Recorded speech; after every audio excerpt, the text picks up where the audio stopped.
What is new media? New media is any media from newspaper articles and blogs to music and podcasts that are delivered digitally. From a website or email to mobile phones and streaming apps, any internet-related form of communication can be considered as a new media. This content can be viewed on any device and provide ways for people to interact with content in real time with the inclusion of user comments and making it easy for people to share the content online and in social with friends and co-workers. Hello and welcome to 6 Minute English. I'm Sophie. Neil? Neil? Sorry. And I'm Neil. Neil, please put down your phone. We're doing the show. Yeah, I know. Hang on a minute. I just need to tweet something and done.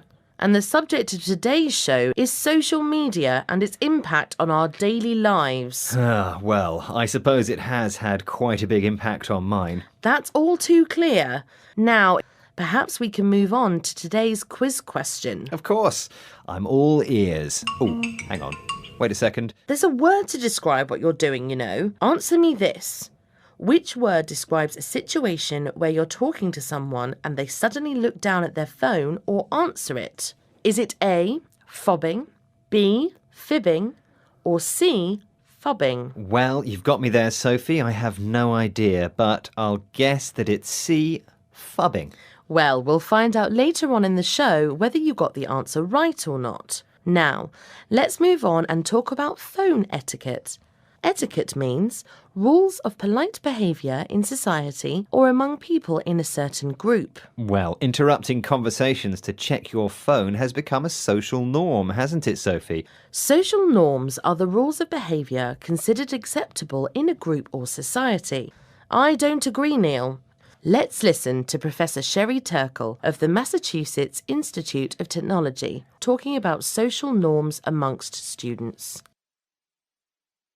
I interviewed hundreds of college students, and what they talked about was what some of them called the rule of three. And what the rule of three is, which is that if you go to dinner with friends, you don't want to look down at your phone until you see that three people, let's say you're six at dinner, are looking up in the conversation. So there's a new etiquette where you don't look down unless three people are looking up, kind of to keep the little conversation alive. Professor Sherry Turkle. Why don't you try out the rule of three once in a while? There are only two of us here, Sophie. Do the math. And I'm listening to you. Let me just send a text message, though, here on my phone. Hang on. Neil!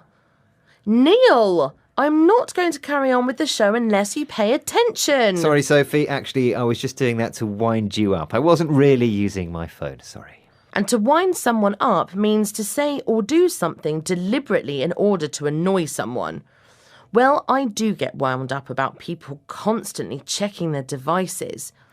Yesterday, I was in a cafe and two girls came in.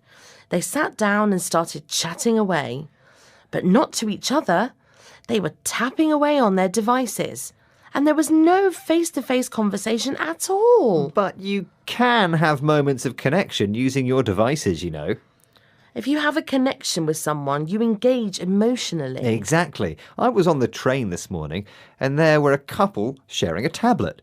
They were looking at the screen and talking about what they saw there. It was very intimate, and they were, well, very connected. Let's hear from Ian Sinclair, British poet and filmmaker, talking about a new generation of connected humans.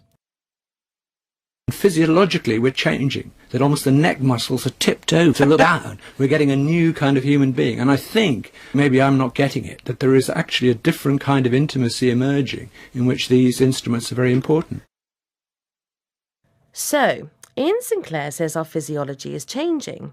Our bodies, our neck muscles are changing to make it easier to look down all the time at our devices. But it isn't only muscles that might change as a result of our techie habits. It's the way we interact or engage with each other too. Ian Sinclair talks about a different kind of intimacy emerging. What does he mean, Neil? Our intimacy or closeness with other people is somehow connected up with our devices. They've become part of us. And I expect someday devices will literally be part of us, an implant in our necks or something. Oh, what a horrible thought. Well, let's have the quiz question again, Sophie, to take your mind off it. Okay. I asked, which word describes a situation where you are talking to someone and they suddenly look down at their phone or answer it? Is it A, fobbing, B, fibbing, or C, fubbing? And I said C, fubbing. You were right, Neil. Hey. Well done. It's a combination of phone and snubbing. Snub means to deliberately ignore someone you know.